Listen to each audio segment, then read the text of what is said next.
Apo, maaaring binabasa mo ang sulat na ito dahil nasa tamang kaisipan ka na. Siguro'y ang lipunan mo ngayon ay masaya na.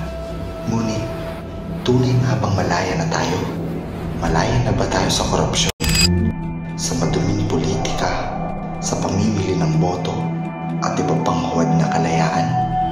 Siguro malaya na tayo, pero ang tanong, hanggang kailan?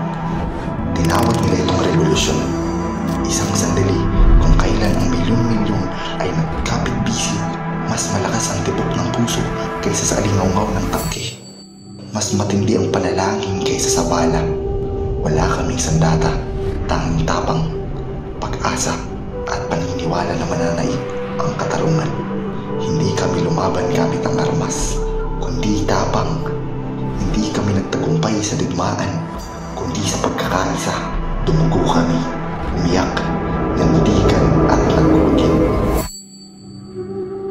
Apo, tandaan mo, ang kalayaan ay hindi isang medalya na isinasabit at kinakalimutan. Ito'y binabantayan, ipinaglalaban at ipinapasa sa susunod na henerasyon. Huwag mong hayaang lumabo ang katotohanan. Huwag mong hayaang bumalik ang dilim.